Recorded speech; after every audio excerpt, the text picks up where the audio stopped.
Hello everyone, अस्सलाम वालेकुम। उम्मीद है कि आप सब खैरियत से होंगे और अल्हम्दुलिल्लाह हम भी ठीक हैं। तो यहाँ पे मेरे जो सुबह की शुरुआत हो चुकी थी, इसी तरीके से जब तक चाय वाय आदमी इंसान नहीं पिए तब तक फिर वो मतलब मूड फ्रेश हो ही नहीं पाता, ये वाली बात है। तो यहाँ पे जो है हम चाय लेके अपना आ गए थे और फिर उसके बाद जो भी रूटीन थी मेरी दिन भर की वो हम इसी तरीके से अपना कर रहे थे। तो यहाँ पे हम बना रहे थे गोश्त। तो गोश्त में हम जो भी मसाले हैं उसको हम कट वट करके रख लिए थे और फिर उसके बाद एक एक करके हम इसमें प्याज वगैरह जो भी था वो डाल रहे थे, क्योंकि आज फ्राइडे है। तो फ्राइडे के दिन काम भी बहुत ज़्यादा हो जाता है। फ्राइडे के हिसाब से घर की सफाई, नहाना वगैरह, टाइम पे खाना वाना। तो आज हम बहुत सवेरे ही खाना बना रहे थे, मतलब अभी के टाइम पे ये 10:30 के आसपास हो रहा था सुबह का।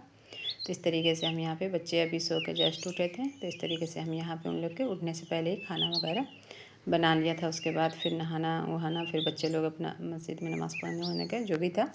तो इस तरीके की फ्राइडे की रूटीन हो जाती है, तो ज़्यादा ही काम हो जाता है, मतलब थोड़ा सा नॉर्मल दिन के हिसाब से ज़्यादा ही काम हो जाता है। तो यहाँ पे एक एक जो भी उसके मसाले थे, बेसिक मसाले हम इसमें ऐड करते जा रहे थे, जो कि तेज़पत्ता, बड़ी इलायची, छोटी इलायची, उसके बाद फिर दालचीनी, हर मतलब अदरक लहसुन मिर्ची का पेस्ट जो भी था इसमें ऐड करते जा रहे थे। तो इस तरीके से मेरे दिन भर की रूटीन रही थी कुछ कुछ।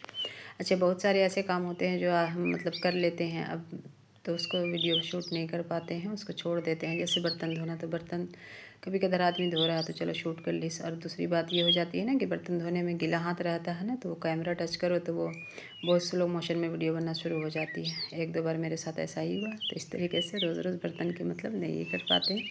बाकी जो भी खाना वगैरह आदमी इंसान बनाता है तो उसकी बस थोड़ी बहुत वीडियो इसकी उसकी बस ऐसे ही कर लेता है। तो यहाँ पे गोश्त जो है मेरा रेडी हो चुका था, अब हम करेंगे इसकी बुनाई। तो इसी तरीके की दिन भर की रूटीन थी, कुछ ज़्यादा ख़ास थी नहीं, लेकिन इसी तरीके की थी।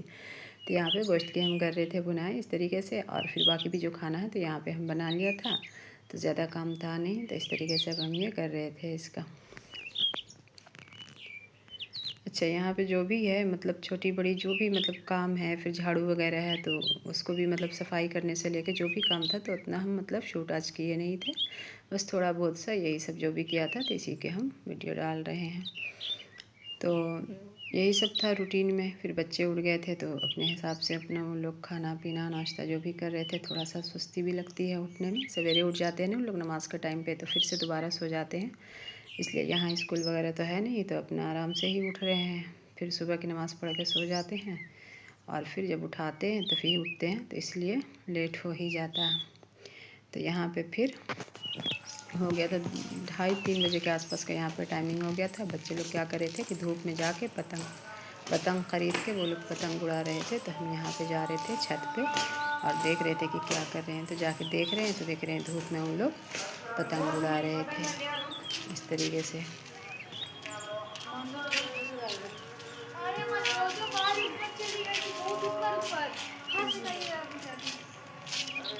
दिखाओ पतंग। ऊपर चली गई थी, जगह जगह पर आकर फंस गई। देखिए यहाँ पे आए थे हम डांटने के लिए, कहाँ फंस गए, क्या कर रहे हो। फिर देख रहे हैं कि एकदम हताश हो कि पतंग उड़ाया जा रहा है, पतंग जो पड़ोसी के जस्ट छत पे फंस गई है तो निकल नहीं पा रही है, ये हो रहा है वो हो रहा है। इस तरीके से बगल में भी काम चल रहा था कंस्ट्रक्शन का। ये यहाँ पे बहुत ही अच्छा लग रहा था। मतलब आज की धूप जो है बहुत ज़्यादा ही तेज़ है, वो पतंग फंस गई थी तो निकल ही नहीं पा रही थी। अच्छे है कि ये हम मसाजर मंगाए हैं ऑनलाइन, ये बहुत ही मतलब मेरे तो बहुत ही अच्छा लगा, अपने हम ट्राई किया। तो इस तरीके से ये आपको अगर जैसे सर्वाइकल का कोई प्रॉब्लम है, ठेवने में दर्द है, फिर शोल्डर में है, बैकबोन में है, कहीं पे भी है, तो इस तरीके से इसका मसाजर जो था बहुत ही अच्छा मतलब ये वर्क कर रहा था। हम मंगाए हैं इसको, और इसका हर तरह का ये पैटर्न अलग अलग हिसाब से, जैसे शोल्डर का अलग है, हेड का अलग है। हेड का ये वाला था मतलब जिसमें बाल नहीं फंसे, फिर ये बैकबोन का था, तो हर तरीके का अलग अलग था। फिर नेक का था, तो इसी तरीके से इसका इतने सारा जो है इसके साथ ये दिया है कि जहाँ पे जिसकी ज़रूरत है उस तरीके से इसकी सेटिंग करते जाओ। तो मेरे बहुत अच्छा लगा। अच्छा, इसकी प्राइस भी ज़्यादा नहीं थी, मतलब वही 550 या 600 के आसपास की थी।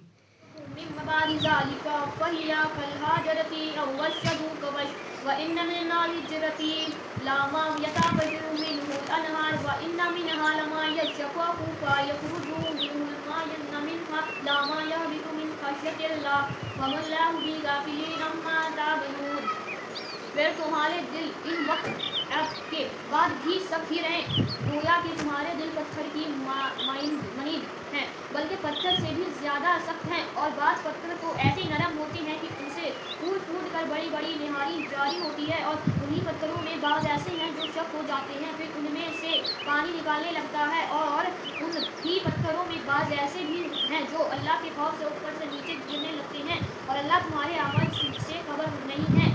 अफा तत्माऊन अन युमिनु लहु वक़द कान फरीक़ुम मिनहुम यस्मऊन कलामल्लाहि सुम्मा यहूरिफूनहु मिन बादि मा अक़लूहु वहुम यअलमून। क्या अब भी तुम तवक्कुल करते हो कि ये यहूदी तुम्हारे कहने से ईमान ले आएंगे? और उनमें एक गिरोह अल्लाह का कलाम सुनता था, फिर वो उनका मतलब बदल डालते थे। वो ऐसा सही तौर पर समझने के बाद करते थे और खूब जानते थे। वइज़ा लक़ुल्लज़ीना आमनू क़ालू आमन्ना वइज़ा क़ाला बअज़ुहुम इला बअज़िन क़ालू अतुहद्दिसूना बिमा फ़तहल्लाहु अलैकुम। और जब ये मुनाफिक यहूदी मुसलमानों से मिलते हैं तो कहते हैं कि हम ईमान ले आए हैं, और जब तन्हाई में वो एक दूसरे के पास जाते हैं तो कहते हैं कि क्या तुम उनको वो बातें बढ़ाते हो जो अल्लाह ने तुम पर जाहिर कर दी है, तो वो हुज्जत में शाखा में जो आयोजित किया गया है, इसमें पहुंचे हुए सभी मानवल, सभी स्टाफ, जो भी लोग यहाँ पर आए हैं, उनका हम तहे दिल से शुक्रिया अदा करते हैं। इस तरह का कार्यक्रम जो सरकार का निर्णय था, क्योंकि 150 साल इस तरह से पूरा होता है कि 1875 में बंकिम चंद्र चट्टोपाध्याय उन्होंने ये वंदे मातरम लिखा था, जो के बाद में इनकी नॉवेल आनंद मठ में प्रकाशित हुआ था। और वो उस वक्त के जो क्रांतिकारी थे, जो अंग्रेजों के विरुद्ध, ईस्ट इंडिया कंपनी के विरुद्ध जो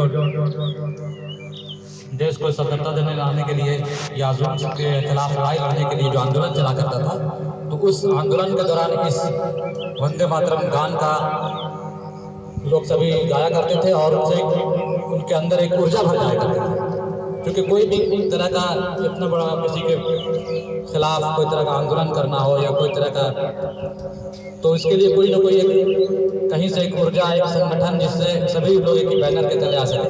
तो इसी पर मकसद से ये बंकिम चंद्र चट्टोपाध्याय जी द्वारा ये गीत लिखा गया था, जो कि उस वक्त के लोगों के लिए एक ऊर्जा का काम करता था।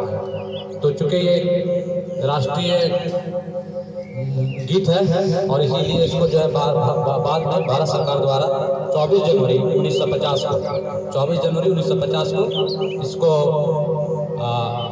घोषित किया गया कि ये भारत का राष्ट्रीय गीत रहेगा। और इस तरह के चूँकि प्रोग्राम का या कार्यक्रम का रखना भारत सरकार का एक सराहनीय कदम है, और आप लोग सब पहुंच करके इस कार्यक्रम को भी कामयाब किए हैं। ये आप लोग बहुत बहुत धन्यवाद के पात्र हैं। Thank you. अच्छा, यहाँ पे जो भी है तो मतलब वंदे मातरम जो ये सॉन्ग था जो भी था, उसके उपलक्ष्य में 150 वर्ष पूरा हुआ था, तो यहाँ पे प्रोग्राम करना था ऑफिस में। तो मेरे हस्बैंड भी अपनी ऑफिस में प्रोग्राम कर रहे थे इस तरीके से। तो यहाँ पे जो भी लोग देख रहे हैं इस वीडियो को, तो उनको तो आइडिया हो गया होगा कि मेरे हस्बैंड कौन सी जॉब में है। अगर फिर भी नहीं समझ में आया तो आप कमेंट में पर्सनली पूछ सकते हैं। तो उनको भी अपनी ऑफिस में करना था, और ये सारे स्टाफ हैं उनके, तो उनके साथ ही इनको प्रोग्राम करना था, और फिर एक एक वीडियो जैसे बना के वो भेजना था, मतलब इसी तरीके से। तो अपने अपने सेक्शन में जो भी मतलब जिस पोस्ट पे थे वो हर कोई अपनी अपनी ऑफिस में इस तरीके का प्रोग्राम जो है ऑर्गेनाइज कराइज था, उसके बाद एक वीडियो बना के भेजना था हेडक्वार्टर में। तो इसीलिए ये मतलब ज़रूरी इसमें ये वाला जो है प्रोग्राम किया गया था। तो वो मेरे पास वीडियो भेजे, तो हम सोचा कि थोड़ी सी नॉलेज की बात है, तो इसलिए इस वीडियो को इसमें अटैच कर लेंगे, तो जो भी देखेंगे तो उनको थोड़ी सी नॉलेज पता चलेगी। तो अगर मेरी वीडियो आपको ज़रा सी भी अच्छी लगी होगी तो मेरी वीडियो को लाइक कीजिएगा, मेरे चैनल को सब्सक्राइब कीजिएगा। मिलते हैं अगली वीडियो में, जब तक के लिए अल्लाह हाफिज़।